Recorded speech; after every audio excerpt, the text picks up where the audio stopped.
Bueno, sí. Una Gracias ciudad, por aceptar la invitación. Sí, sí, es una ciudad hermosa. Lástima que ahora, hace 6 meses que no la recorro. Hace 6 meses que la conozco desde aquí, desde mi hogar. Claro. veo esto, así estamos todos. Mm, Ya se empieza como a cansar uno de estar en esta sí, situación. sí, sí, sí. Pero Argentina es un lugar, digamos, desde literatura, historia, pensamiento, es Bueno, tenemos esa fama, apasionante. tenemos esa fama. Bueno, y la Pero, gastronomía también, ¿verdad? Inclusive, Sí, sí, sí. Muy distinta a la de ustedes, ¿eh? Muy, muy bastante. distinta. Así es, bastante distinta. Sí. Bueno, y la Universidad de Buenos Aires muy bien en los rankings también, ¿verdad? Sí, y vuelve pese a la crisis enorme que hay acá en el país, continúa muy bien situada y sí, nuestros investigadores siguen trabajando muy bien, ¿no? Lamentablemente hay muchos que se han ido del país, pero van, vienen.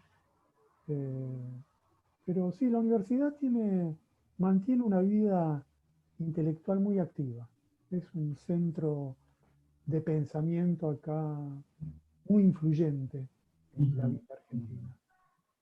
Y también a nivel regional, a nivel latinoamericano. basta revisar nada más la cantidad de revistas académicas que tiene la Argentina para darse cuenta uno de la actividad que tiene, ¿no? Sí, Impresionante. sí, sí, sí. Hay mucha producción, somos muy prolíficos los Sí. argentinos. Bueno, Erika, si gusta, podemos ir ya transmitiendo, son las 2 en punto. Vamos a Facebook.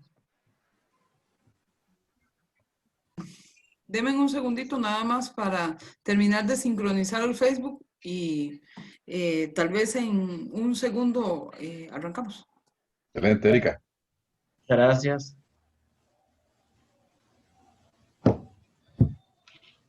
Bien.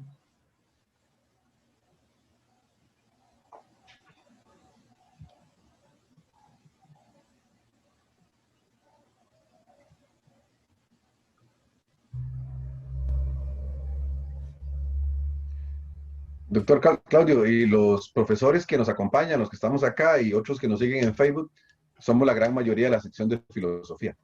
Ah, de Listo, ya. filosofía. Ajá, bueno, bueno. También nos acompañan otros compañeros de la escuela que son del área de comunicación e historia, pero principalmente de filosofía. Ah, bueno. Pero ojo con lo que preguntan, ¿eh? Miren que están con un economista, con un sociólogo, un geógrafo, pero nada, nada de preguntas, nada de Hegel, nada de Kant. Que Cualquier ella, cosa que venga, cualquier cosa que venga por ese lado, yo digo, perdón, paso.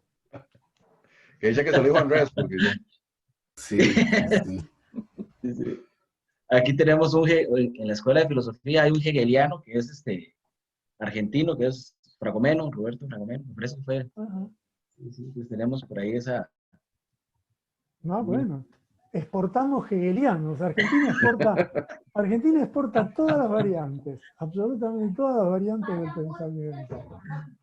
Sí, tenemos así una exportación. Sí, sí. Una exportación no tradicional la nuestra. Además, sí, productos no tradicionales. Pero tampoco son, no perecederos, son, eso es lo importante. Ah, eso sí, sí, sí, son perdurables, sí, son añejos sobre todo. Si es de Hegel,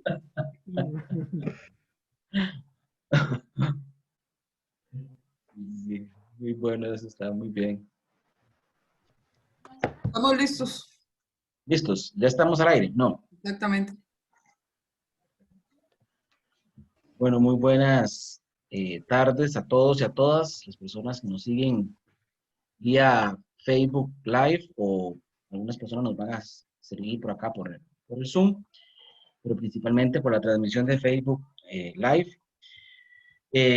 Ante todo, agradecer al doctor Claudio Katz por esta invitación que pues, la Escuela de Estudios Generales le ha extendido y él muy amablemente nos ha accedido a participar. También queremos hacer un agradecimiento a la dirección de la escuela, a la coordinación de filosofía, que es desde donde se está haciendo esta actividad, a la Cátedra de Humanidades de la sede del Sur, seminarios de realidad nacional y multiversos, que son distintos espacios de la universidad, que han apoyado esta actividad que estamos realizando el día de hoy. Nos acompañan en la transmisión Raquel Leitón Sánchez, estudiante de nutrición, y Isaac Corella Umaña, que es estudiante del bachillerato en inglés. Ellos van a ser los encargados de recoger las preguntas que se hagan en la transmisión. Ellos van a ser los encargados. Luego, bueno, vamos a hacer una presentación del doctor Claudio Katz, por acá. El doctor Claudio Katz es economista argentino, militante y activista de derechos humanos. Es docente y doctorado en la Universidad de Buenos Aires, Argentina. Es investigador del CONECYT. Actualmente es profesor de la Facultad de Economía, Filosofía y Sociología de la Universidad de Buenos Aires. Sus escritos han sido publicados en distintos países, en Europa, México, Brasil, entre otros. Es licenciado en Economía, egresado de la Universidad de Buenos Aires, Economía, doctor de la Universidad de Buenos Aires, de la Facultad de Filosofía y Letras en el área de Geografía. Algunas obras que vamos a señalar por acá son El porvenir del socialismo, 2004, Bajo el imperio del capital, El neoliberalismo, neodesarrollismo y socialismo, Teoría de la dependencia, este libro es del 2019, y un sinnúmero de artículos, revistas, estudios que el doctor Claudio Katz mantiene en su espacio, que tiene un perfil, una página, que esto es importante decirlo. Con respecto a la dinámica de la actividad, bueno, terminada la conferencia del doctor Claudio Katz, vamos a hacer un espacio de preguntas. Las preguntas les vamos a solicitar que las escriban en el chat de la transmisión, y los estudiantes Isaac y Raquel nos van a ayudar en la formulación de las preguntas. Ellos las van a leer, y una vez terminado, pues vamos a hacer distintas rondas dependiendo de la cantidad de preguntas que tengamos. Sí les rogamos que las preguntas sean concretas, ¿verdad? Y no muy amplias, para que pueda participar el mayor número de personas. Pues sin más preámbulo, nuevamente agradecemos la participación, el acceder del chat, y quedamos pues con él para escuchar la presentación. Muchas gracias. Bueno, buenas tardes. Es un gran gusto para mí conectarme con ustedes y participar de esta reunión para conversar sobre los efectos sociales, económicos, políticos de la pandemia en América Latina. Yo querría exponer 4 temas. El primer tema está referido a la pandemia en sí misma, porque cualquier análisis del escenario regional debe partir de los efectos que tiene la pandemia. América Latina está atravesando en este terreno una verdadera tragedia. Se verificó el pronóstico más negativo. Tenemos 260.000 muertos y 7 millones de contagiados. La pandemia llegó tarde, pero golpeó con mayor fuerza que en otras regiones. Y América Latina ya es un epicentro de esta infección, con un número de decesos que ubica el promedio regional al tope de lo que ocurre en el conjunto del planeta. Hay 4 países que están ubicados en el ranking mundial de los mayores afectados. Yo creo que lo que se anticipaba en Ecuador como un fuerte impacto ya es un drama en muchos países: hospitales saturados, no hay camas, lugares donde se vende oxígeno para poder sobrevivir. En Brasil, por ejemplo, la pandemia ha sido impiadosa con los estratos de menores ingresos. En México tiene un alcance dramático que se tardó en reconocer por subestimar el efecto de la pandemia y su golpe ya es muy manifiesto. Y en todos lados la pandemia es un shock para la vida social por el desmantelamiento neoliberal que se registró en la salud pública. Este desmantelamiento neoliberal desprotegido a la población de todos nuestros países de los cuidados básicos necesarios para afrontar una enfermedad de este tipo. Y es un fenómeno generalizado. Incluso los países que fueron elogiados durante la década pasada como ejemplos de economías ascendentes, como ejemplos de países que funcionaban bien, que recibían todos los lauros del neoliberalismo, ahora estamos viendo los efectos. Estoy pensando especialmente en Chile y en Perú. Dos lugares donde se realizaron muchos testeos, donde se intentó aplicar el remedio general de la pandemia que se intentó en los países avanzados, pero uno puede realizar muchos testeos, muchas pruebas, pero si no hay atención primaria de los infectados ni ayuda del Estado para los sectores populares, bueno, finalmente el efecto es el que vimos, un sinnúmero de muertes, una multitud de contagiados, un número incontable de víctimas. El caso de Chile es muy llamativo, hizo muchas pruebas, muchos rastreos, pero ignorando el sistema de atención primaria de la salud pública, y por lo tanto el impacto de la pandemia fue tremendo.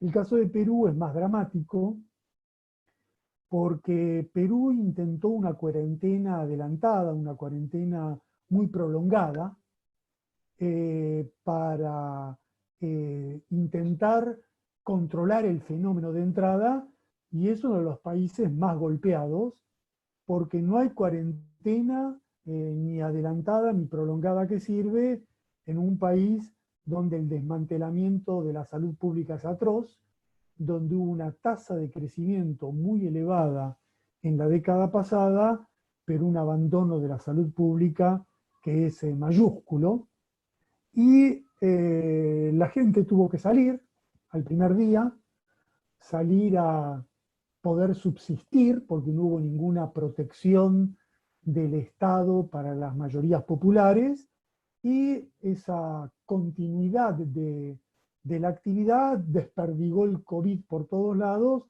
y en Perú hemos visto, al igual que en Ecuador, escenas dantescas de muertos en la calle, de gente que recoge a sus familiares en cualquier lugar sin poder llevarlos a una sepultura digna. Ni que hablar en Bolivia. Bolivia tiene una de las tasas de letalidad más altas del mundo, supera el promedio mundial, con 11 millones de habitantes, casi triplica el índice de fallecidos per cápita de Argentina. Es decir, el primer dato es que la pandemia ha golpeado a todos nuestros países, ha sido un efecto dramático en una región que afronta una elevada urbanización, una terrible subalimentación, viviendas sin agua corriente, hacinamiento, y donde la llegada del virus, bueno, desató un impacto sanitario demoledor. La pandemia ha sido una tragedia social que ha ensanchado la desigualdad social que caracteriza a nuestra región. Esa estructura de desigualdad social impidió erigir diques efectivos para contener la extensión de los contagios, y la pandemia ha golpeado especialmente a los sectores más humildes, al 50% de la masa laboral de trabajadores informales que han debido continuar buscando alguna forma de subsistencia en medio de la pandemia. Se han acrecentado llamativamente las deudas familiares para sobrevivir. Los índices son muy contundentes en Chile, en Panamá, también en Costa Rica. El año escolar ha sido totalmente perdido para la mitad de los niños y el 20% de los adolescentes de América Latina que no tienen acceso a Internet. Y la pandemia ha golpeado a la población en condiciones precarias, al 45% de la población latinoamericana que no tiene acceso o tiene mal acceso al agua corriente. Si no hay acceso al agua corriente, no hay forma de lavarse las manos y actuar sobre la prevención básica que hay frente al coronavirus. Y esto es terrible en una región como la nuestra, que tiene el 31% de las fuentes de agua dulce del planeta y la mitad de la población que no tiene o tiene mal acceso al agua potable. Por lo tanto, una pandemia que golpeó la salud, una pandemia que deterioró el nivel de vida y que ha puesto de relieve la fractura social, la desigualdad social, la polarización de ingresos que existe en nuestra región y que convirtió a la infección en un hecho verdaderamente dramático para la inmensa mayoría de la población pobre. La pandemia ya es una catástrofe económica en América Latina, es una desgracia económica muy superior a los países centrales. Se espera una caída del Producto Bruto del 9% en el 2020.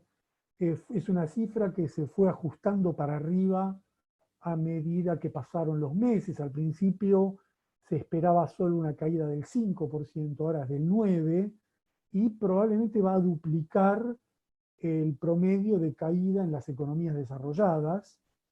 Si esta cifra se confirma, nosotros en América Latina al final del año, del 2020, vamos a tener un PBI per cápita similar al del 2010.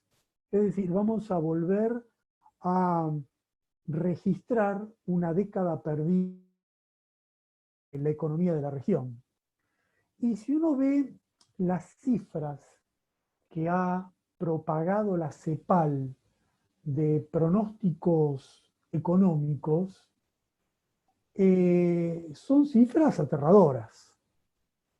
La CEPAL nos está diciendo que este año se van a cerrar 2,5 millones de empresas, va a aumentar el desempleo en más de 11 millones de personas, se va a incrementar la pobreza en 45 millones de personas, elevando el total de pobres latinoamericanos a 230 millones de personas. Es decir, pobreza, desempleo, pérdida de ingresos, cierre de empresas, en una crisis que probablemente no tiene precedentes desde los años 30. Y el problema más agudo es que la recuperación económica está bloqueada porque las exportaciones argentinas afrontan la caída de los precios de las materias primas o su estancamiento y seguro una reducción en el volumen de los productos que podemos enviar al exterior. China, los países asiáticos van a comprar menos. Hay un cierre bastante generalizado de las aduanas en los países del mundo. Es muy llamativo cómo Francia acaba de decidir la anulación del acuerdo de libre comercio que había negociado durante 20 años la Unión Europea con el Mercosur. Esto ya nos indica que las exportaciones argentinas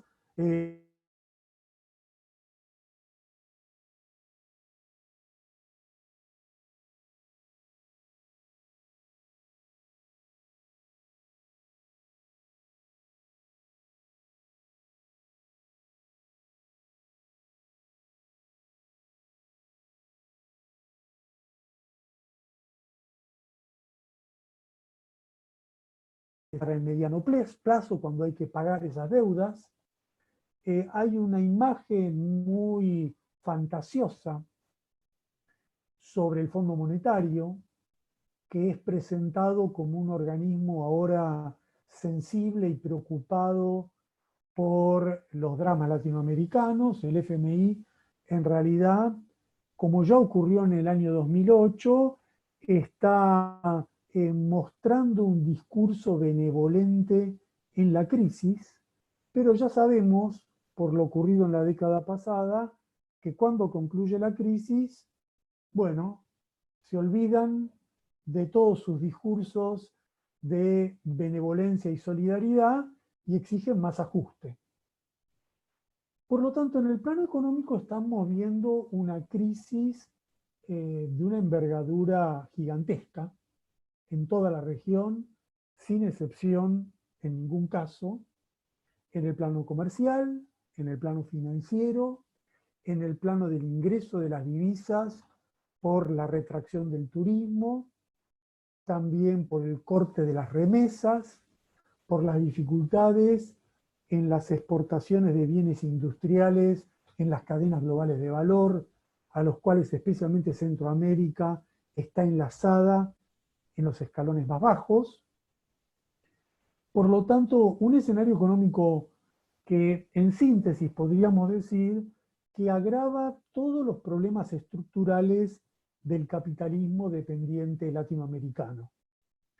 Nosotros los desequilibrios de asfixias financieras, de desbalances comerciales, de fugas de capital, de estrangulamiento del sector externo, de primarización, endeudamiento, de todos los desajustes que estructuralmente generó el neoliberalismo y que agravaron la condición dependiente de nuestros países, todos esos desajustes, esas contradicciones, esos problemas que tiene nuestra región, sin lugar a dudas se van a agravar. Y las alternativas de reactivación económica, una vez concluida la pandemia, son bastante inciertas porque todos los gobiernos volverán a afrontar el dilema del ajuste o la redistribución, el clásico dilema de política económica de América Latina. Van a tener que optar por, una vez que la economía vuelva a respirar, por apretar el torniquete, favorecer a los grupos económicos privilegiados, cumplir lo que nos exigen los organismos internacionales o iniciar políticas de crecimiento, inclusión y redistribución del ingreso. Y para transitar por ese camino, las aristas posibles están dadas por un replanteo de la deuda. No va a haber recuperación económica favorable a los pueblos de la América Latina si no hay una revisión de la terrible carga de la deuda que afronta América Latina. Es inadmisible que se paguen compromisos financieros en desmedro de la alimentación o los remedios que necesita la población. El replanteo de la deuda, que es un tema prioritario, volverá a estar en la agenda cuando se normalice la economía, y también estará en debate quién paga la salida de la crisis. Si las pagan los sectores populares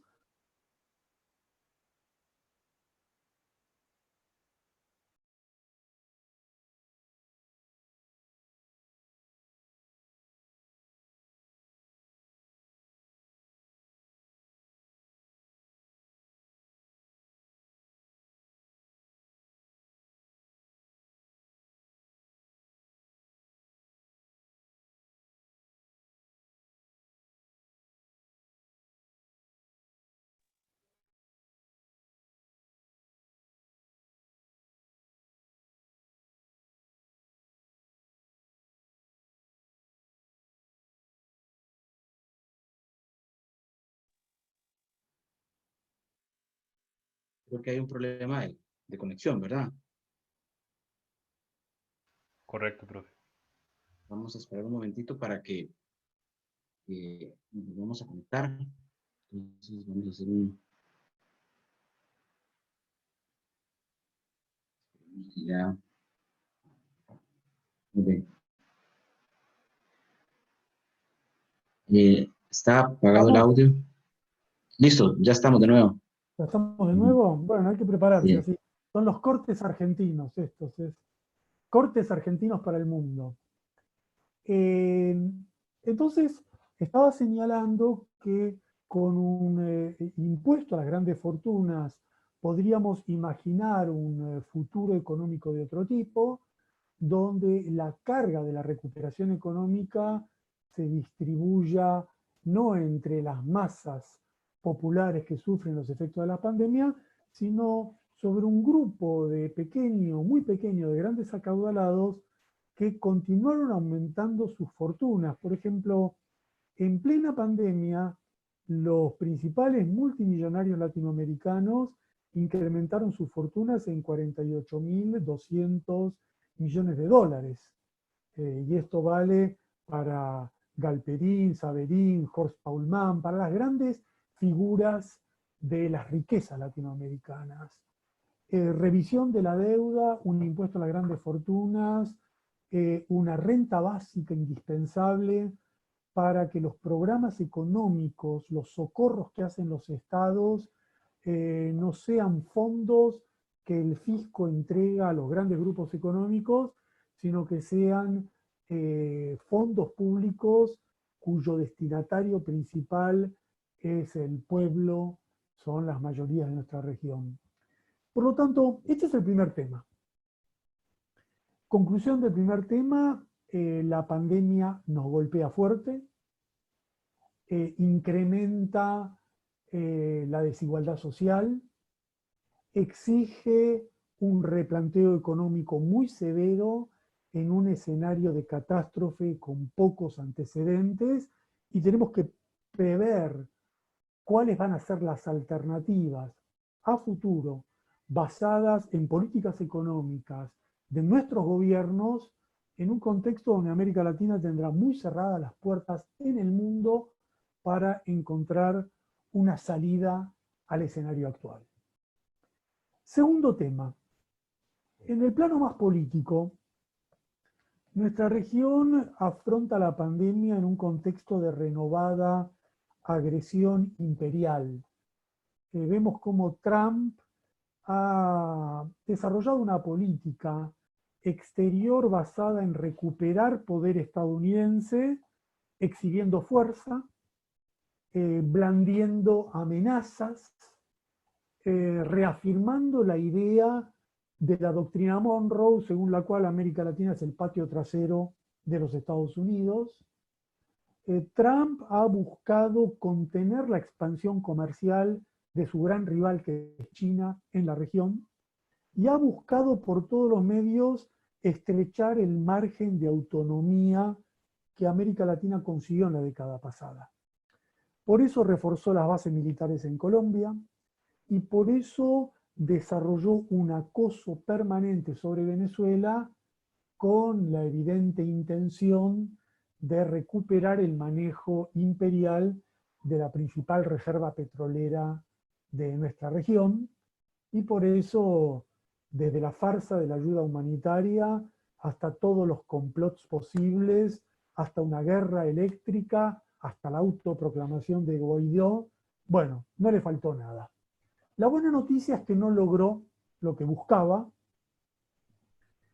Trump no pudo invadir Venezuela, no pudo hacer con Venezuela lo que en otra época se hizo con Panamá, lo que en otro momento se hizo con Granada, lo que tantas veces se hizo con Centroamérica. Bueno, Estados Unidos encontró una resistencia muy firme, no tuvo condiciones geopolíticas mundiales para despachar marines, y entonces el intento de estadounidense de mostrar fuerza geopolítica en la región afrontó un serio límite. El otro elemento clave en la misma dirección ha sido el curso de la restauración conservadora. Nosotros tuvimos una década progresista en el decenio pasado, con gobiernos de distinto tipo, pero en general denominados progresistas,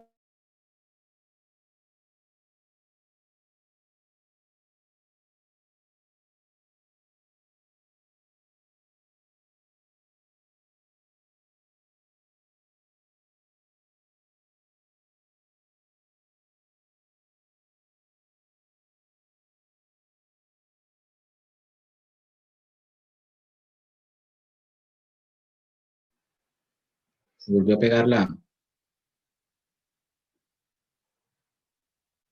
transmisión.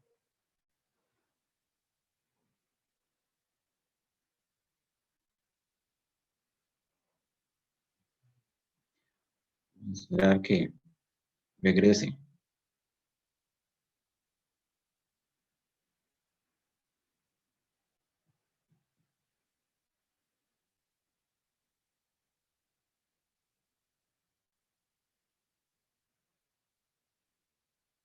A ver.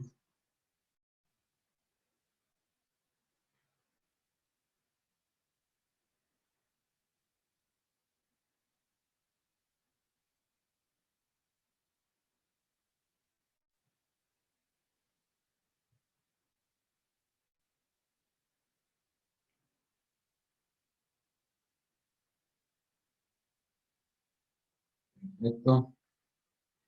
Ya estamos. Otra vez. Está con el micrófono cerrado. ¿están Listo. escuchándome? ¿Me están Perfecto. viendo? ¿Me están viendo? Excelente. Bueno, Sí, pero yo no sé, yo no los veo a ninguno, no veo, se me fueron de la pantalla. pero sí Eh, nos escucha. sí, bueno, ¿me escuchan? Yo sigo. Sí, Bueno, sí. ok, sigo. Entonces les comentaba que eh, estamos viendo gobiernos derechistas que han generalizado el estado de excepción, que están aplicando formas muy virulentas de consolidación de sus gestiones con modalidades de represión y que han tenido una actitud negacionista frente a la pandemia, que han sido manifestaciones, yo diría, de altísima crueldad. La derecha se ha caracterizado por una total despreocupación e indiferencia frente a la vida humana. Bolsonaro es el caso más extremo, con una conducta alocada, una ideología lunática y una performance fascista. Eh, y ha utilizado todo tipo de acciones para, eh, para despreocuparse por la salud pública de la población, con una conducta irresponsable, con una conducta que ha dado como consecuencia el mayor número de muertes proporcional de toda la región sudamericana. La derecha ha actuado con crueldad, la derecha ha sido negacionista, ha actuado con represión. La estrategia política de la derecha es la proscripción. Ellos quieren quedarse en los gobiernos no con formas dictatoriales explícitas, sino con formas dictatoriales civiles. Por eso recurren a la proscripción. En el mismo día fue proscripto Rafael Correa y Evo Morales, repitiendo lo hecho ya con Lula algunos años antes para impedir su participación electoral. En el caso de Bolivia, están directamente preparando un golpe sobre el golpe en el caso que los resultados de la elección les sean desfavorables. En el caso de Ecuador, han inventado todo tipo de causas contra Correa para que no pueda participar en las elecciones. Lo que hicieron en Brasil, lo que no pudieron hacer en Argentina.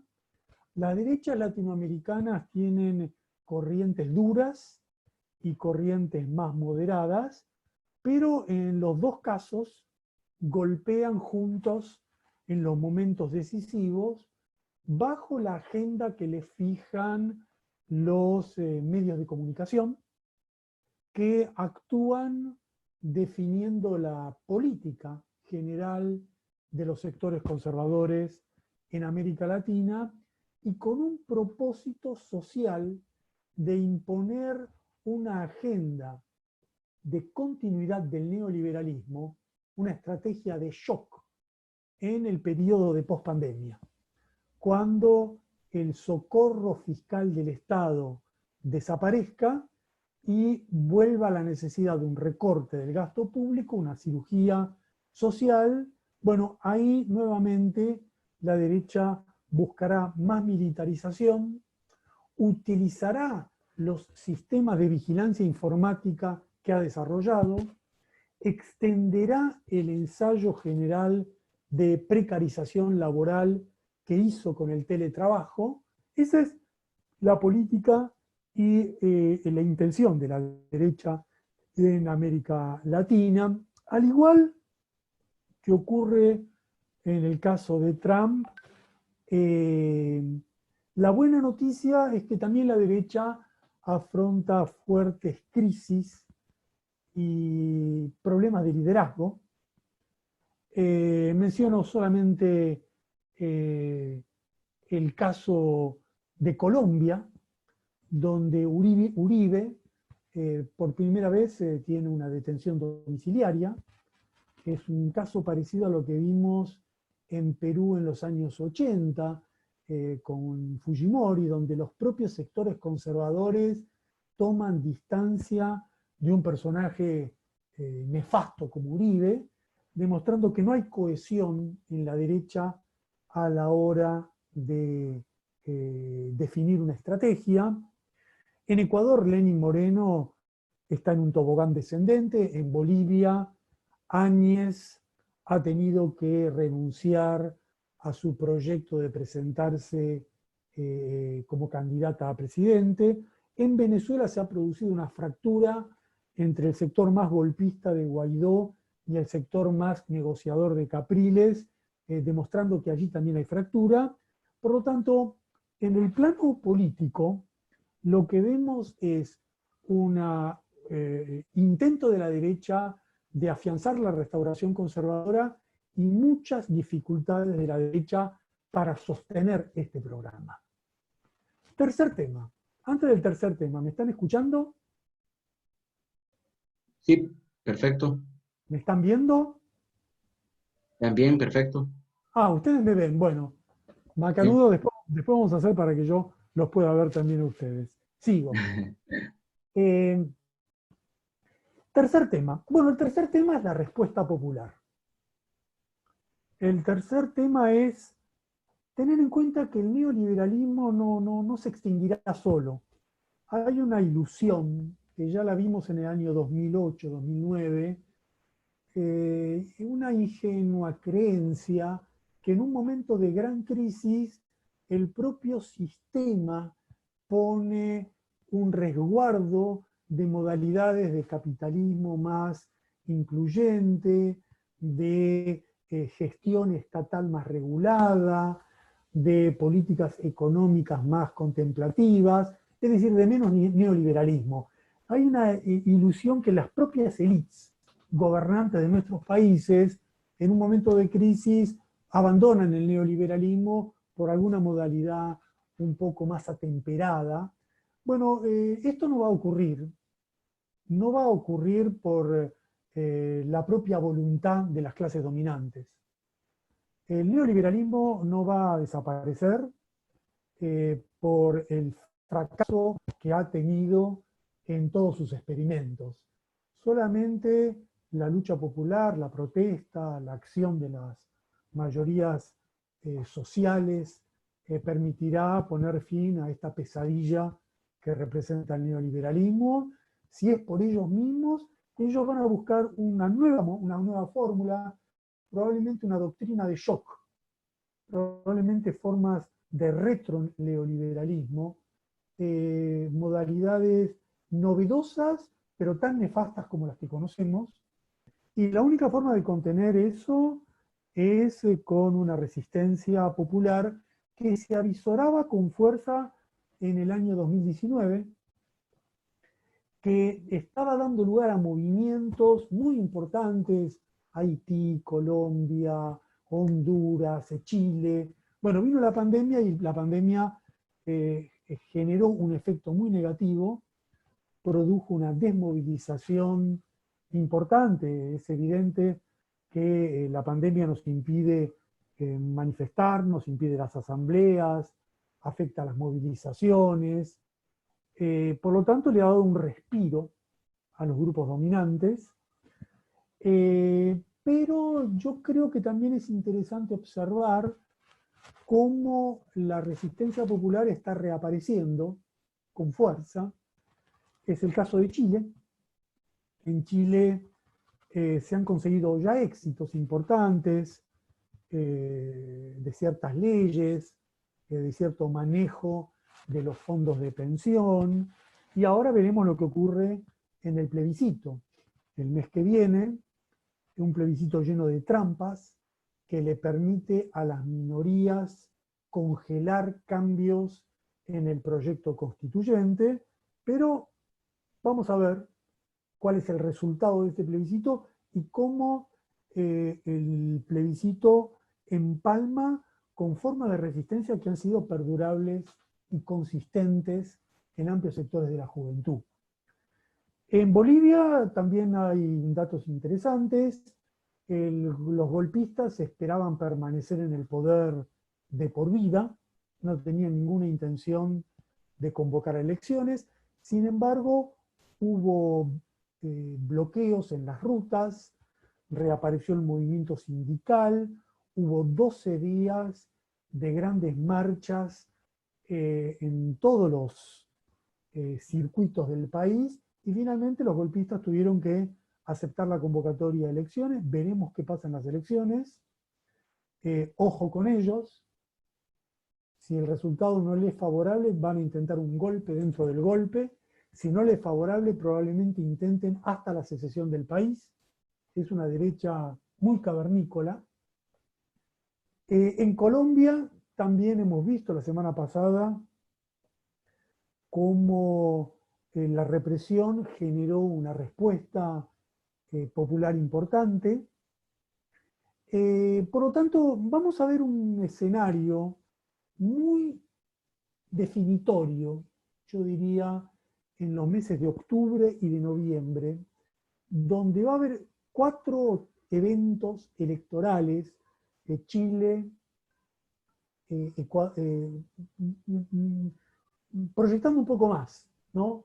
Diría noviembre, diciembre, primeros meses del año que viene, tenemos jornadas electorales claves en Bolivia, en Ecuador, en Chile, en Brasil. ¿Cómo se combinarán los resultados electorales con las respuestas populares? Bueno, de esa mixtura saldrá el escenario social que dará respuesta o no a la continuidad del neoliberalismo. Y el último tema que les quería plantear es el escenario político alternativo. ¿Qué pistas tenemos de construcciones políticas, o más bien de qué mosaico político en América Latina vamos observando con formas alternativas al neoliberalismo? En la década pasada hablábamos de neoliberalismo, derecha, restauración conservadora y gobiernos progresistas. Ahora es un poco más complejo utilizar el término de gobiernos progresistas. Yo diría que tenemos 2 gobiernos moderados, centristas, en el caso de Argentina con Fernández, en el caso de México con López Obrador. No son gobiernos de derecha. Estaría más en debate si son gobiernos progresistas al estilo de lo que vimos en la década pasada. Un elemento progresista ha sido, en el caso argentino, el manejo inicial de la pandemia con una política de mayor resguardo de la salud pública, de mayor protección de la población, pero eso fue solo al inicio.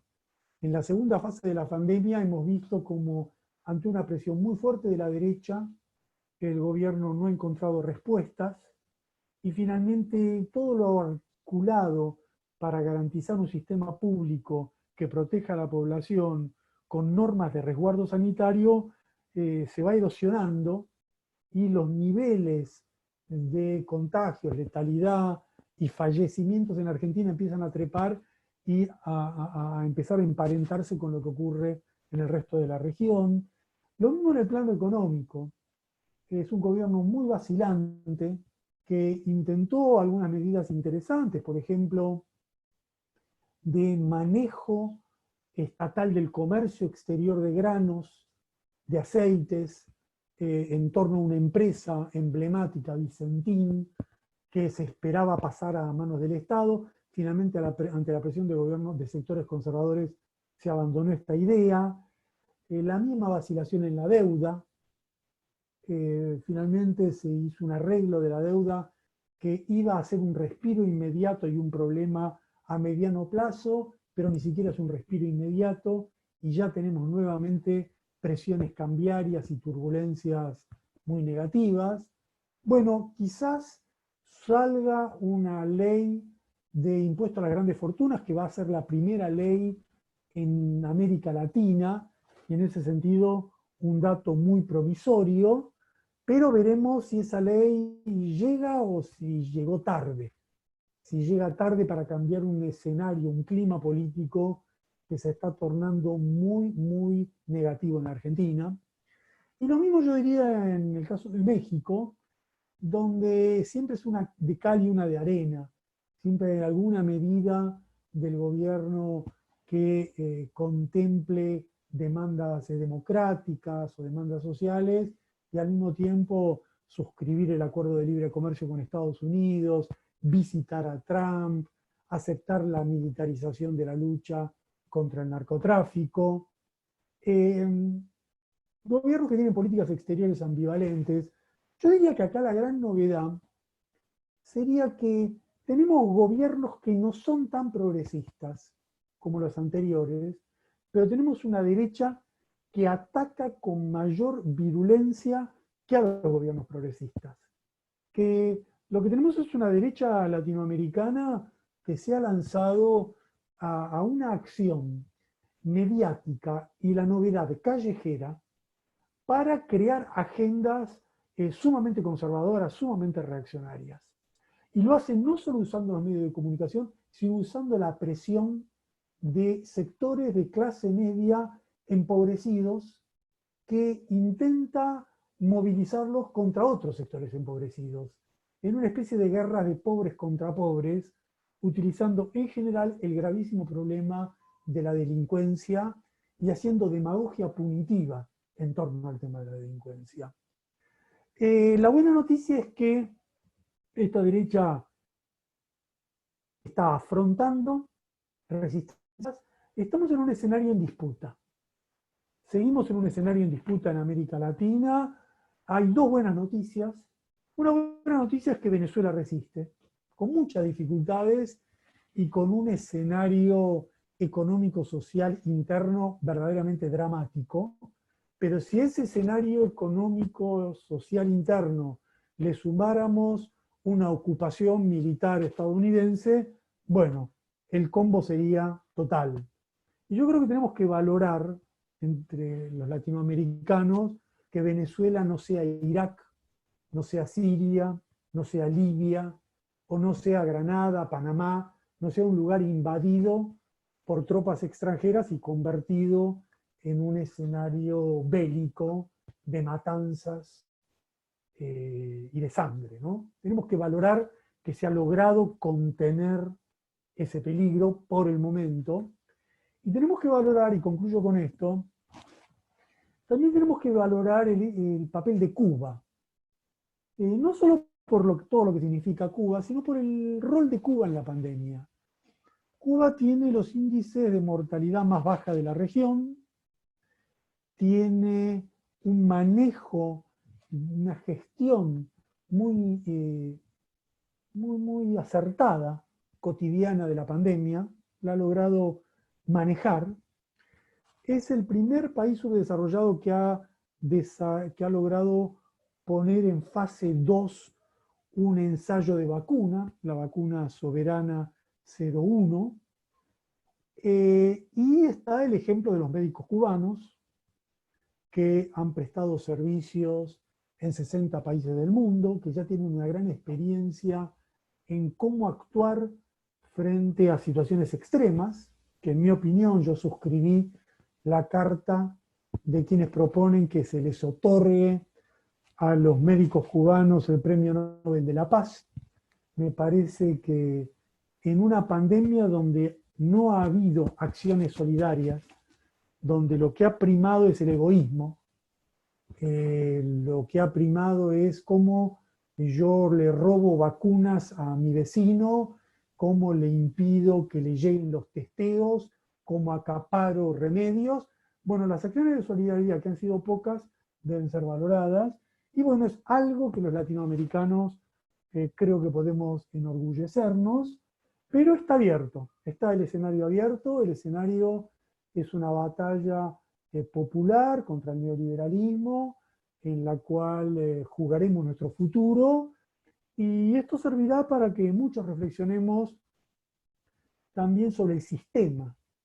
El sistema no es solo el neoliberalismo, el sistema es el capitalismo dependiente, es un sistema basado en la competencia, en la explotación, en el beneficio, en el lucro, no en la solidaridad, no en la acción colectiva, no en la hermandad, no en la justicia, no en la búsqueda de una sociedad de igualdad, de democracia, de inclusión. Bueno, yo creo que un conjunto de valores que son importantes para nosotros, para los latinoamericanos, para los que pensamos que la hermandad de nuestros pueblos es importante, bueno, situarnos en este escenario y saber que vamos a estar de aquí en más en un momento de grandes disputas, de grandes luchas, de grandes decisiones. Y bueno, reuniones como estas nos sirven mucho para intercambiar ideas, intercambiar opiniones, y eso es lo que vamos a hacer ahora, cuando yo me conecte nuevamente con el Zoom y los pueda ver a todos ustedes. Así que gracias, y a ver cómo hago para entrar yo en la pantalla. Bueno, primero que todo, agradecerle la participación en la exposición, la conferencia del doctor Claudio Katz. Y pues sí, ahora viene un espacio de preguntas, no sé Esperen un minuto que yo voy a entrar nuevamente. Vamos a ver, Listo. vamos a ver si puedo entrar. Ahí está. Ahí estoy entrando. Ahí está. Bueno, he Listo, vuelto. ahora sí. Estoy, ya los veo. Perfecto. Entonces, la dinámica en este momento sería si alguna de las personas que están acá, que somos pocas en la videollamada, tiene alguna consulta, alguna pregunta, al doctor, podemos hacer primero acá. No sé. Andrés, yo tengo una. Ok, escuchamos a Bernardo. No sé si es una pregunta inocente. ¿Cómo el Fondo Monetario presta sabiendo que no le van a poder pagar? Muy bien. Bueno, Vamos a ¿quién más? ¿Alguna otra persona? Tal vez por acá.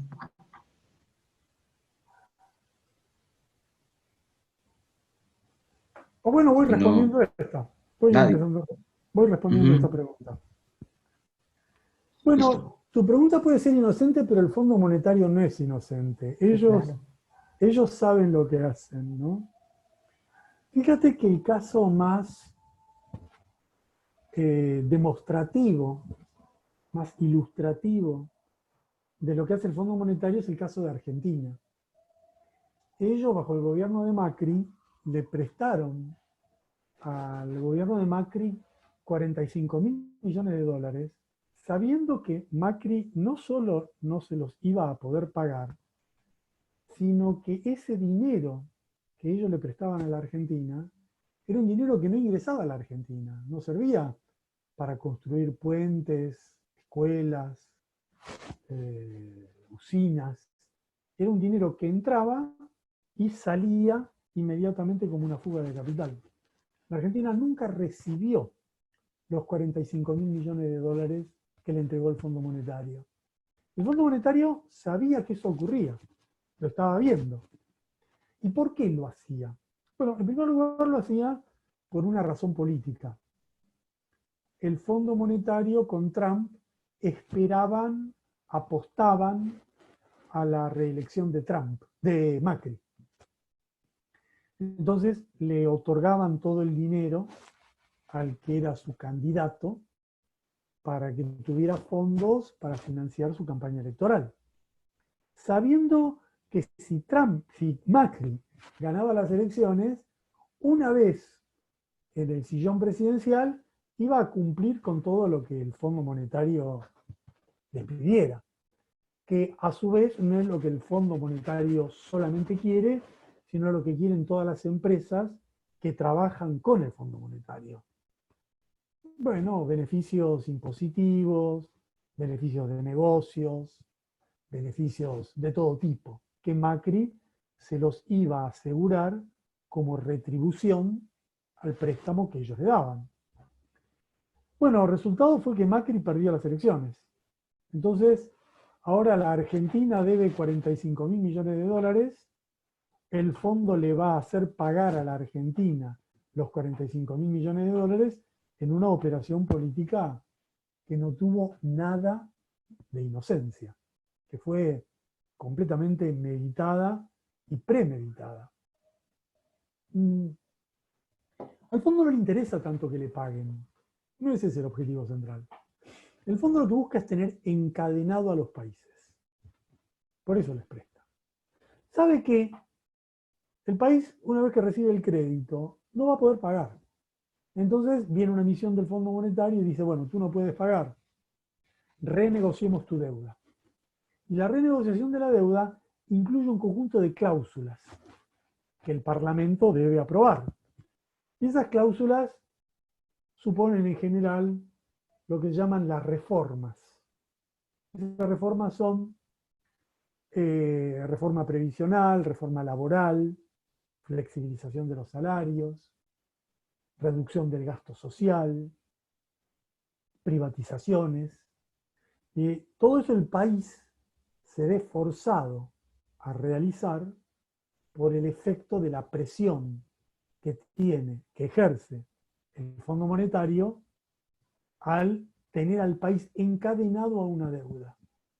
Por eso, siempre lo que importa no es cuánto debo, ni siquiera es cómo debo, ni siquiera es qué tasa pago. El problema es qué ajuste estoy obligado a hacer por ese contrato. Esto es lo importante. Uno al fondo le puede decir, mira, préstame lo que quieras, yo te pago como sea. Lo que nunca te voy a aceptar son los condicionamientos que tú quieres imponerme en el contrato, stand-by o cualquiera sea de los que el fondo impone. El fondo actúa a nombre de otros bancos y a nombre de otros grupos económicos. Y es ese entramado de intereses sociales, económicos y financieros el que actúa a través del fondo. Por eso, cuando el fondo encadena a un país, no lo encadena a un organismo, lo encadena a un conjunto de bancos, a un conjunto de empresas y a un conjunto de potencias. Todo eso está debajo de los contratos con el fondo. Muy bien. No sé si alguien más tiene una pregunta, si no pasamos a las preguntas del chat. De momento no hay nadie. Bueno, vamos a darle la palabra a Isaac y perdón, Diego tiene una consulta por acá. Hola, buenas tardes. Gracias al doctor Katz por la presentación. tal vez intentando explicarlo de la manera más sencilla, ahora que usted nos hacía la presentación de este escenario económico y las proyecciones que hay, ¿verdad? En muchas economías latinoamericanas no es solo alto el endeudamiento de las finanzas públicas, sino también el endeudamiento privado de familias. Y no para sufragar gastos suntuarios, sino necesidades básicas de vivienda, alimentación, salud, entre otras. En Costa Rica, esto es particularmente alto, lo que es la deuda, por ejemplo, con tarjetas de crédito que se emiten con créditos pequeños, pero que cuando se multiplican para la población van sumando grandes cantidades. Es decir, es claro que también se suma una crisis de subconsumo, pero que se ha venido amortiguando con deuda y con crédito privado. Don Claudio, ¿qué implicaciones tiene esto tanto para, digamos, las tendencias económicas esperadas que usted comenta y con respecto también a la coyuntura de la pandemia? Mira, el tema del endeudamiento de las familias es uno de los problemas centrales, no de todas las economías latinoamericanas, pero sí de muchas economías latinoamericanas. El caso más serio, diría yo, es el de Chile. Y después de Chile, el de Panamá y el de Costa Rica. Entre 2013 y el 2016, el endeudamiento de los consumidores, según la cifra que yo tengo aquí, subió entre un 15 y un 20% como porcentaje del PBI. Y en los últimos 2-3 años, y especialmente en el momento de la pandemia, hubo casi un estallido de créditos que toman las familias simplemente para sobrevivir. Y este endeudamiento de las familias es lo que nosotros en Estados Unidos en la década pasada hemos visto como el efecto más nocivo de la financiarización cuando estalló la crisis de la subprime en el 2018. Las familias de bajos ingresos se endeudan para adquisiciones que no pueden solventar y después entran en un estado de quiebra patrimonial personal. Esto es sumamente serio. Un segmento enorme de las clases medias latinoamericanas ha debido subsistir en la pandemia recurriendo a la tarjeta de crédito, y el efecto se va a ver cuando termine esto. Cuando la crisis se concluya, las familias estarán con una deuda que no pueden pagar. Y entonces, al no poder pagar, empezará un problema con la familia semejante al problema que tienen los estados con el Fondo Monetario y con las empresas. De repente, lo que estamos siempre discutiendo a nivel macro, ¿qué hace un país que no puede pagar su deuda? Vamos a empezar a discutirlo a nivel micro. ¿Qué hace una familia que no puede pagar su deuda? Y esto nos planteará problemas sumamente serios de revisión de todo el modelo económico neoliberal de financiarización y endeudamiento. Creo que podemos ver en Chile un anticipo de esto, un anticipo de lo que se viene. En Chile el estallido de movilizaciones, el estallido, la rebelión que comenzó, que se desarrolló durante todo el año pasado, empezó por un tema menor, pero rápidamente puso en agenda el endeudamiento de las familias para el pago de la universidad. Las familias chilenas están endeudadas por años para tratar de solventar el estudio de los universitarios. Y bueno, eso fue una de las razones básicas de la rebelión. Y bueno, y ahora está en debate que se eliminen los aranceles y que la educación en Chile sea educación pública y gratuita, como es en Argentina, la educación universitaria, de acceso libre en la universidad pública.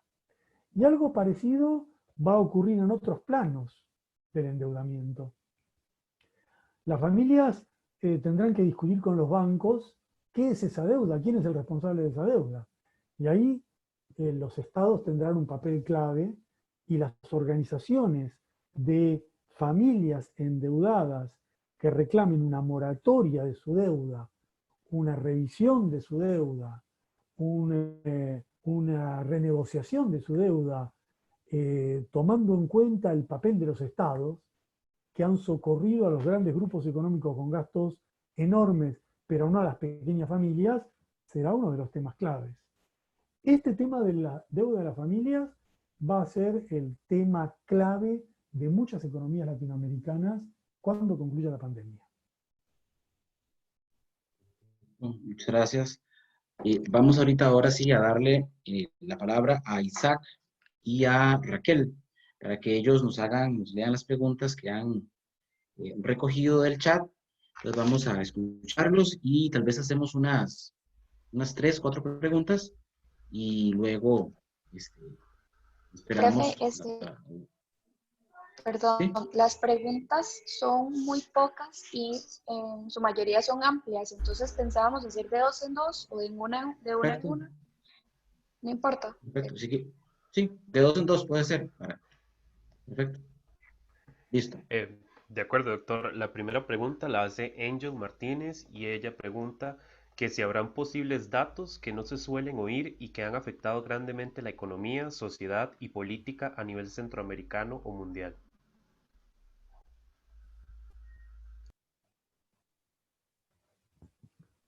¿Contesto? La segunda.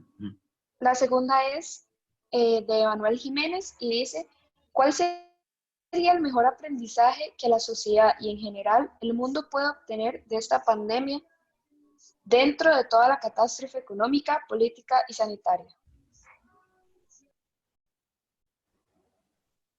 Muy bien. Pues ahora pasamos a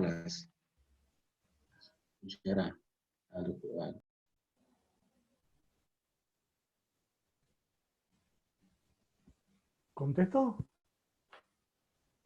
Perdón. Sí. Contesto yo, sí. Sí. No.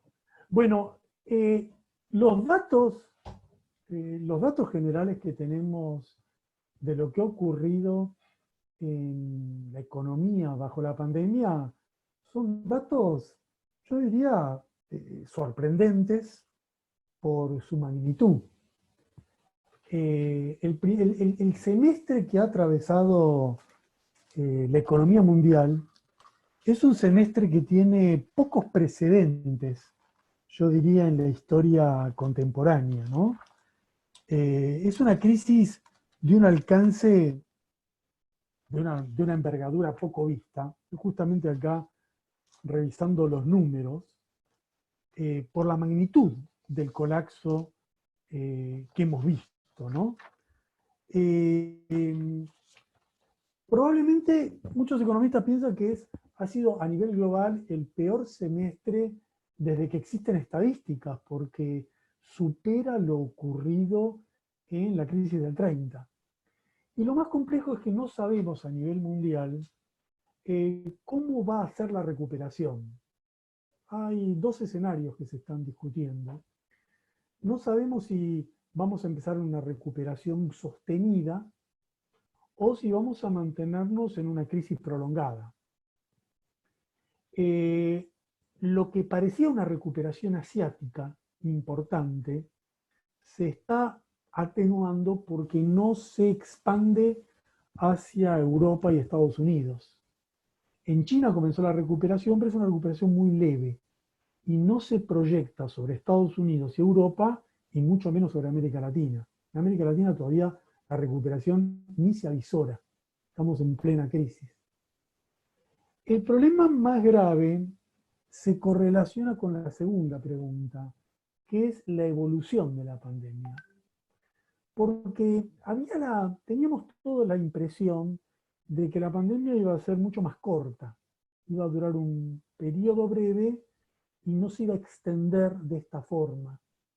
Y lo que hemos visto es que no solo se prolonga, no solo es continuada, no solo es profunda, sino que tiene un rebrote.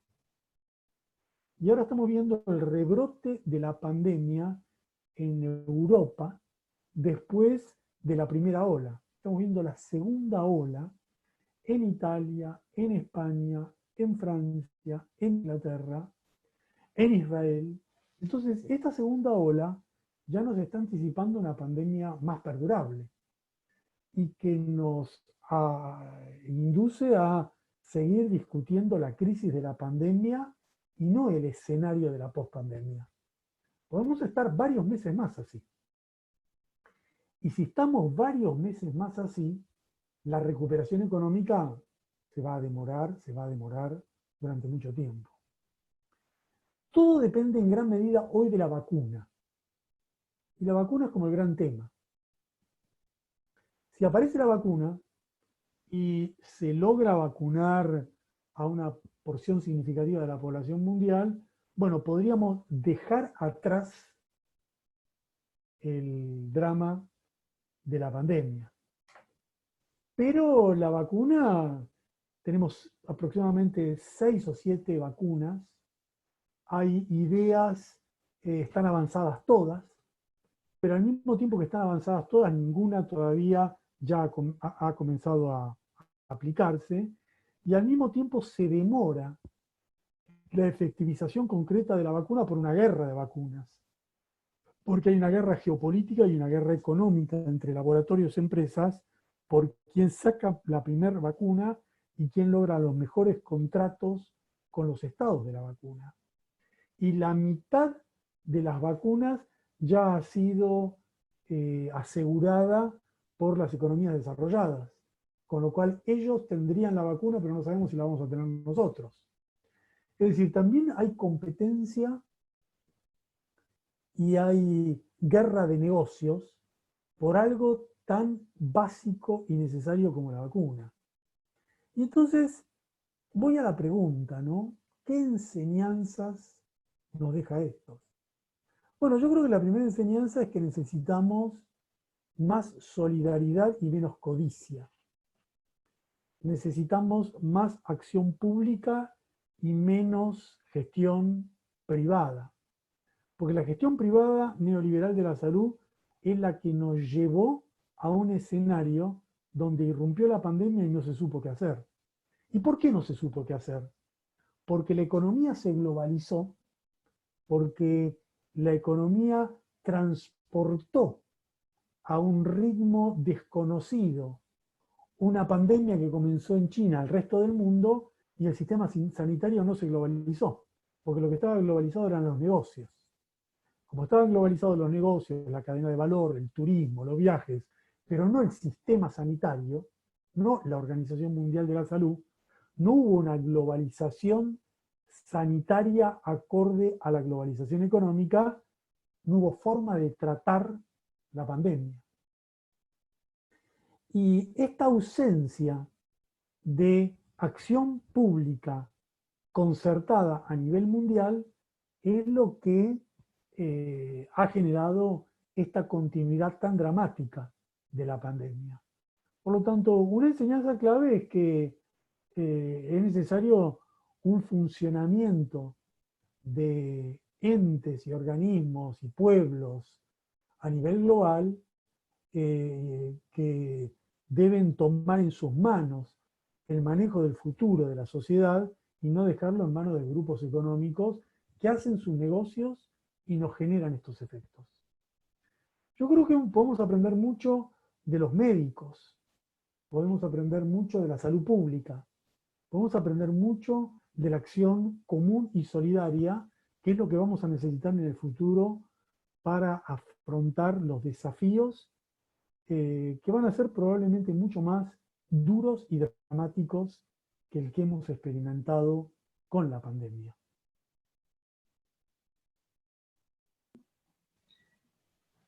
Muy bien, muchas gracias al doctor. Vamos a escuchar ahora otra vez algunas preguntas. La tercera pregunta es de Adriana Monge y ella pregunta que ¿cuál es el papel de los países centrales y organismos internacionales como el Banco Mundial, FMI en América Latina en este momento y cómo se visualiza durante la posible recuperación postpandémica?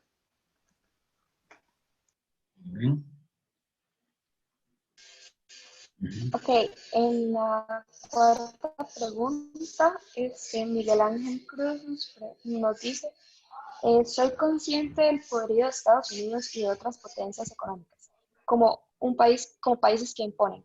Pero en la segunda parte, ¿cómo es posible que se catalogue a la administración de Venezuela o Bolivia como víctimas?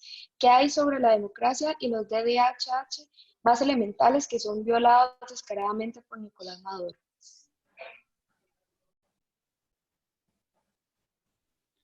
Muy bien, escuchamos. Gracias a los... Empezaría por este punto que es el más polémico, ¿no? ¿Venezuela es el único país de América Latina donde se violan los derechos humanos? Por ejemplo, Colombia. ¿Quién habla de Colombia y la violación de derechos humanos en Colombia? En Colombia tenemos un régimen de terrorismo de Estado. Ese régimen de terrorismo de Estado se verifica en que desde que se suscribieron los acuerdos de paz, no tengo el número presente, pero son centenares de asesinatos. El asesinato es algo cotidiano. Si uno es un dirigente social en Colombia, tiene una alta posibilidad de ser asesinado por los grupos paramilitares. Y si uno accedió a participar en los acuerdos de paz y se desmovilizó en Colombia y creyó en el proceso de paz, es asesinado por los grupos paramilitares. Y si va por la calle y haciendo una manifestación, es asesinado por los grupos policiales, como se vio hace pocas semanas en Bogotá. Es decir, en Colombia tenemos un régimen que viola estructuralmente los derechos humanos. Bolivia. En Bolivia tenemos directamente un régimen militar. Tenemos un sistema de un gobierno que aterroriza a la población, que hizo un golpe con conductas fascistas, con conductas racistas, encarceló dirigentes, asesinó en el Alto de Bolivia a luchadores sociales. Podemos seguir. Chile. Chile es un país donde la juventud que salió a las calles, gran parte de los manifestantes perdieron el ojo.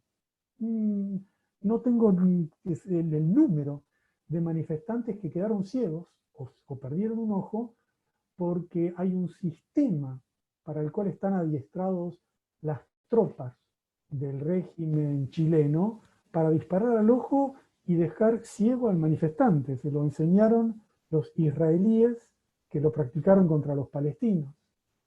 Y podemos hablar de Bolsonaro, un régimen que está sospechada la familia Bolsonaro en el asesinato de la diputada Mariel Franco, directamente en su asesinato, el hijo de Bolsonaro.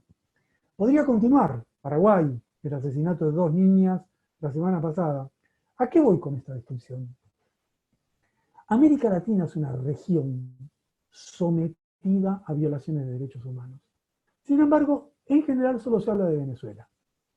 ¿Qué medio de comunicación habla de Honduras, de Haití, de Colombia? Solo se habla de Venezuela. Y es por eso muy importante que nosotros tengamos una actitud crítica y sepamos que no debemos aceptar la idea de que el lugar donde se violan los derechos humanos en América Latina es Venezuela. Nosotros tenemos que ver todo el mosaico regional. Y en este mosaico regional tenemos una situación en Venezuela muy difícil, pero que no está, los derechos humanos no están violados solo por un solo costado. Tenemos un personaje como Guaidó, un personaje como la derecha venezolana, que también tiene acusaciones de acciones paramilitares sumamente gravosas.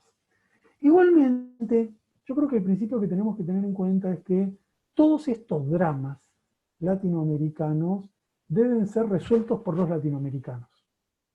El de Colombia, el de Venezuela, el de Chile, el de Haití, son problemas nuestros que nos corresponden a nosotros. El problema de Venezuela lo tiene que resolver la población de Venezuela, ellos. El de Colombia, el de Colombia. Y por eso es que yo tuve una observación crítica a la actitud de Estados Unidos, que no piensa que los problemas de América Latina los tienen que resolver los latinoamericanos.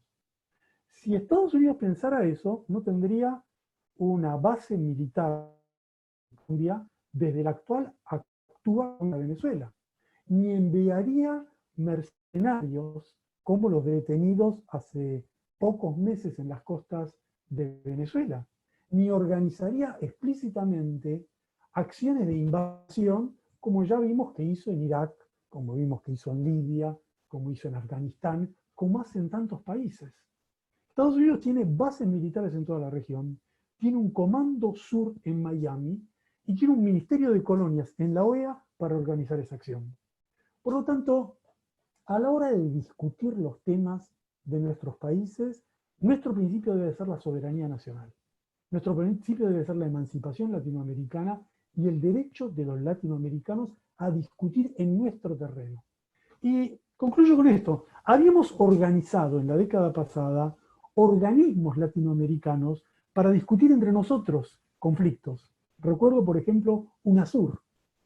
Todos los conflictos que tenía Venezuela o que tenía Cuba, empezábamos a discutirlos en un marco latinoamericano, en un parlamento latinoamericano del Parlasur y en organismos como UNASUR. Bueno, vino con eso y pusieron lo que se llama el Ministerio de Colonias de ellos, la OEA, a gestionar estos problemas. Por lo tanto, yo creo que lo importante es restaurar la soberanía, la independencia, la decisión de los latinoamericanos sobre nuestro propio futuro. Ese es el punto de arranque indispensable para la gestión de nuestros propios problemas. Y respecto entonces al segundo tema, vamos al FMI y al Banco Mundial. Bueno,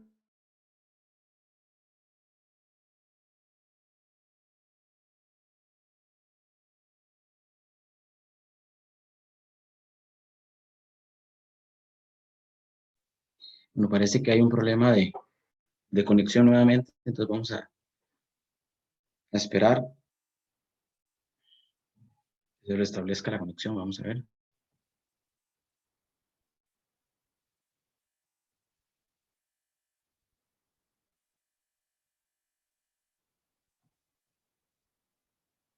Vamos a ver.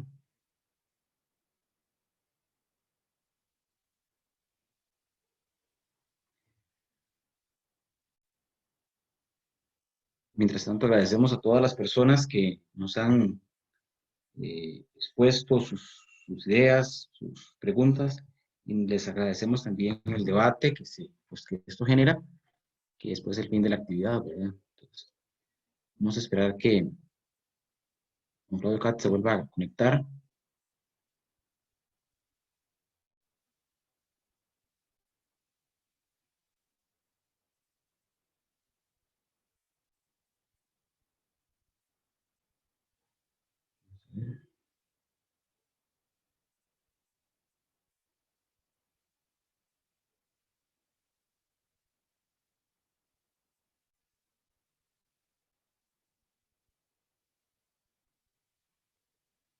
No, esperemos un momento.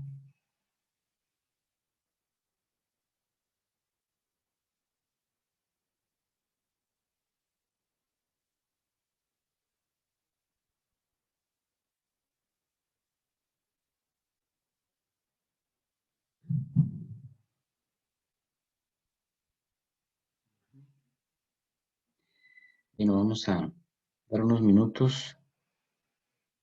Parece que ahora fue más.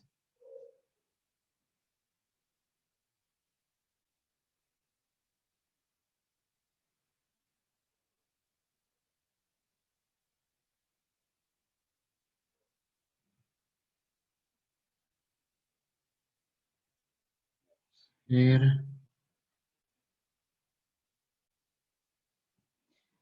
Parece que estamos teniendo.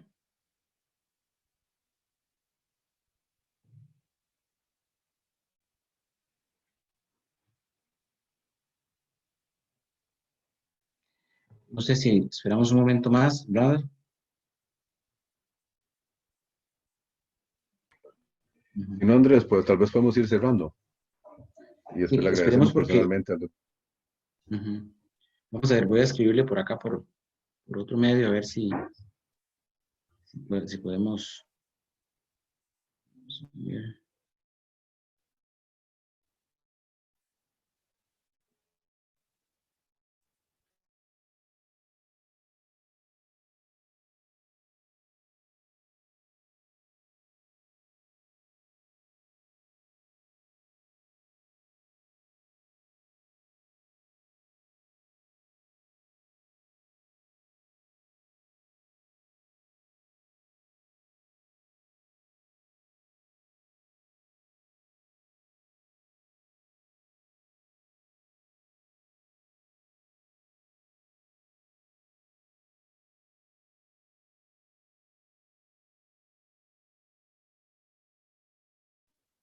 Bueno, dice que se está intentando conectar, entonces vamos a darle unos minutos más para hacer la actividad de cierre.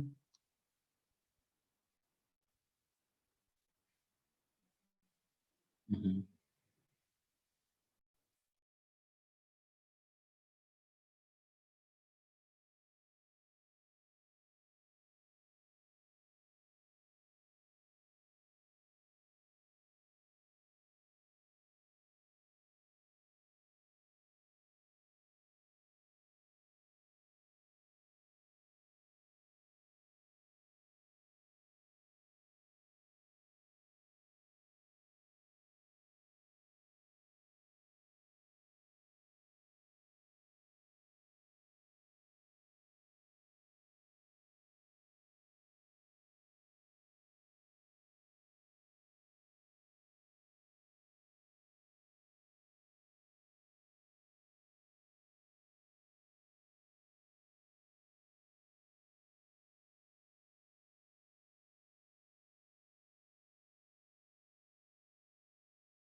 Creo que ya está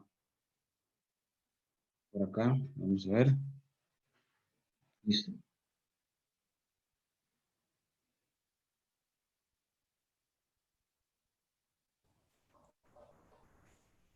Sí, Listos. Vamos a ver. sí. ¿Escuchamos bien? Bueno, Perfecto. sí, entonces bueno, les planteaba esto, que finalmente hay una corriente de créditos importantes que realiza el Fondo Monetario y el Banco Mundial, pero esa corriente de créditos llegará a la región solo para el respiro, como un respiro en estas condiciones de pandemia, y posteriormente estaremos afrontando todos los inconvenientes que conversamos anteriormente, afrontan los países latinoamericanos a la hora de renegociar esos préstamos con las condiciones que le imponen los organismos internacionales.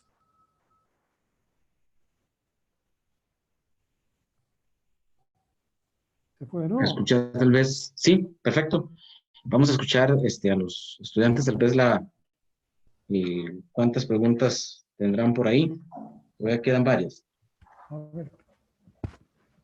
Quedan unas Sí, 5. Ujú. Espérame un Sí, minutito. ujú. Un minuto. Espérame un minuto. Sí. Vamos a ver. Tal vez lo que podemos hacer, chicos, es hacer las preguntas que tenemos, las leemos todas y para después de las respuestas, hacer el cierre para detalle. De acuerdo.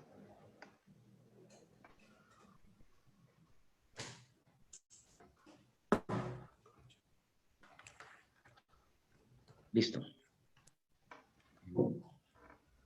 Sí, dime.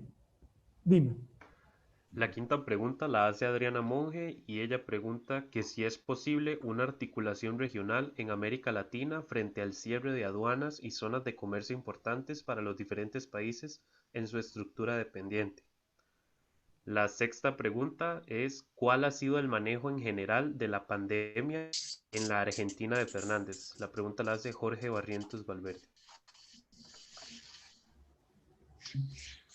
Sí, la séptima pregunta la hace Jason Torres y dice, en Costa Rica se está viviendo una situación similar con el gobierno y el FMI. ¿Estaremos nosotros unidos en una situación similar a la Argentina de Macri, que nos empujando impuestos a las clases más golpeadas? La octava la hace José David González y dice, ¿cuál sería una forma de afrontar las crisis América Latina Raquel, tal vez apagar la cámara para que sin se... afectar a las clases Raquel, más bajas de la sociedad. es que no se entendió la pregunta, tal vez se apaga la cámara. Esta la hace José David González. Tal vez yo la puedo decir, digo, aquí rápidamente. Sí, se le cayó la conexión. Sí, la octava pregunta era, ¿cuál sería una forma de Perfecto, afrontar profe. la crisis en América Latina sin afectar a las clases más bajas de la sociedad? Ok, La hace José David González. ok, la repito entonces. Sí. Ok, perfecto.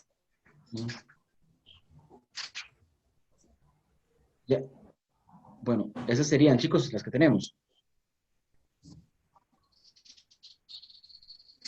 Esas estaríamos.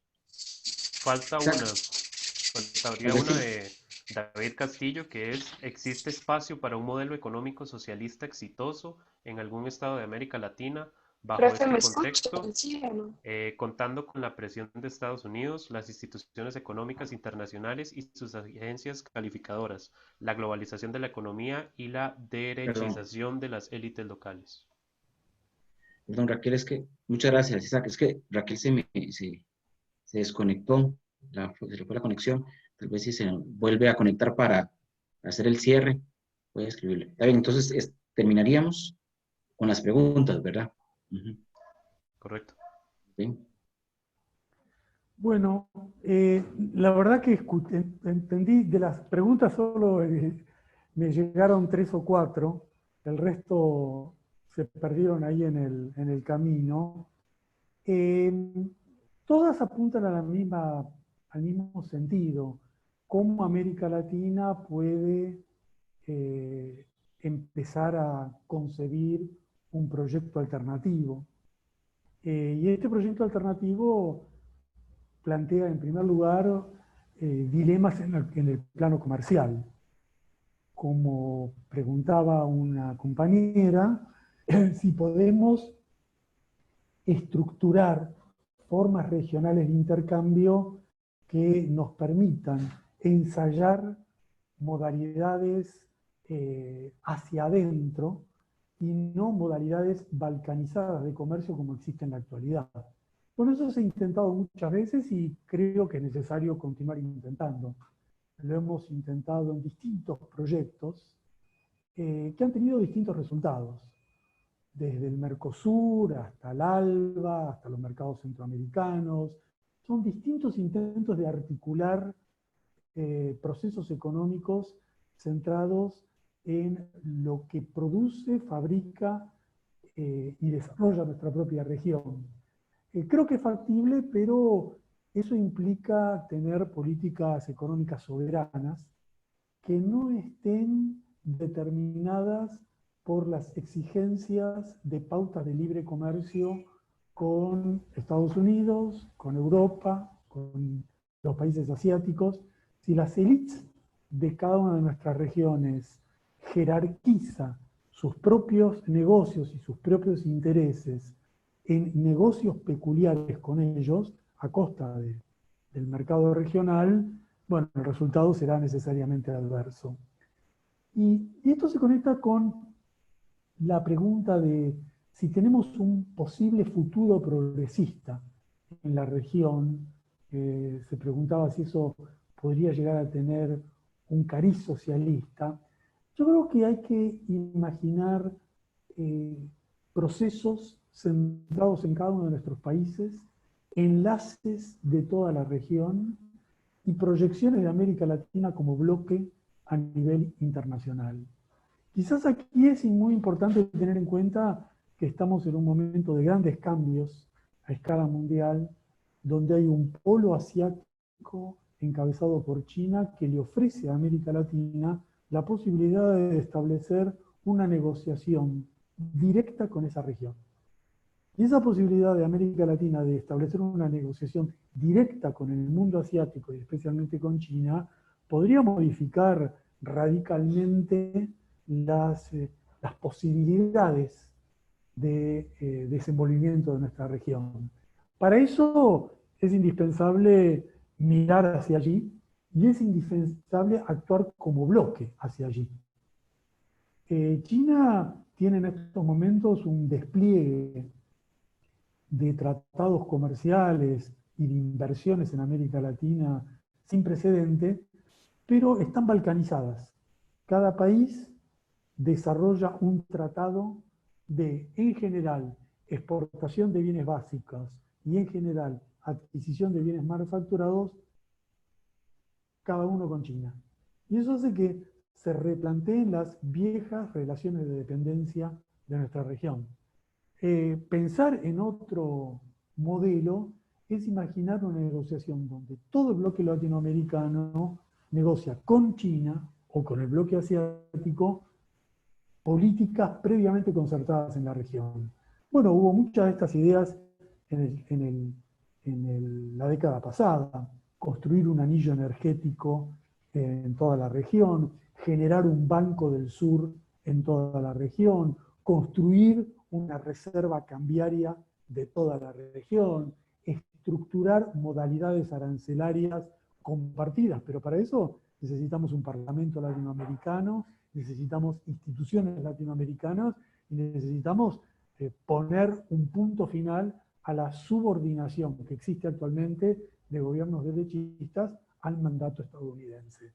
Yo creo que si miramos ese camino, bueno, podemos imaginar un camino próspero, favorable para las mayorías populares, que es lo que creo que todos los participantes de esta reunión ambicionamos.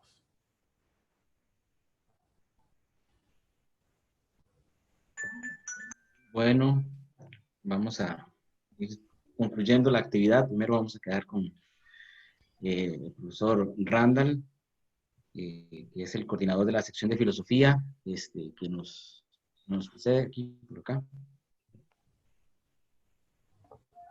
De parte de la Escuela de Estudios Generales, especialmente la sección de filosofía y pensamiento, queremos agradecerle al doctor Claudio Katz por esta valiosa presentación que nos invita a todos nosotros a pensar, a reflexionar sobre cómo toda esa pandemia pues tiene implicaciones políticas, no solamente sanitarias, sino políticas, sociales, un tema muy importante y que esperamos que tenga su repercusión en nuestra comunidad estudiantil. La Escuela de Estudios Generales, por medio de sus cursos de humanidades, busca suscitar el análisis crítico y eso es lo que esperamos, que nuestros estudiantes analicen, se cuestionen y tomen sus propias posiciones con respecto a este tema. Entonces, doctor, de parte de todos nosotros, muchas gracias por esta presentación tan valiosa.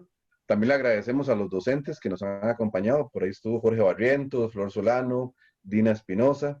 También a los estudiantes de los diferentes cursos que nos han acompañado. A los estudiantes que nos ayudaron en el chat, Isaac y Raquel, muchas gracias por su colaboración. Y a nuestro compañero Andrés, que estuvo por acá coordinando, que fue el que nos gestionó el vínculo directo con el doctor Katz. Muchas gracias, Andrés. Igualmente a Bernardo y a Luis, que andaban por acá. Les agradecemos a todos y esperamos seguir teniendo esta participación en las actividades que a lo largo de lo que nos queda de este semestre vamos organizando por parte de la sección. Muchas gracias a todos.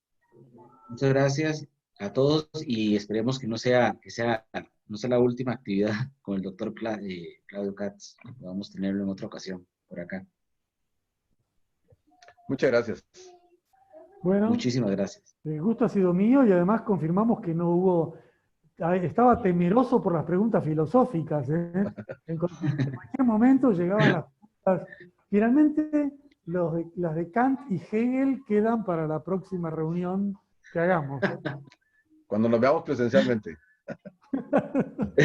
Bueno, un gusto. Bueno, muchísimas gracias. La próxima reunión entonces ahí en San José de Costa Rica y yo llevo los libros de Kant y Hegel y ahí hacemos el debate. Perfecto. Muchas gracias, doctor. Muchas gracias. Hasta luego. Un saludo, gracias. Muy amable. Hasta luego, muchas gracias. Gracias. Chao, chicos, gracias. Muchas gracias, muchachos. Mucho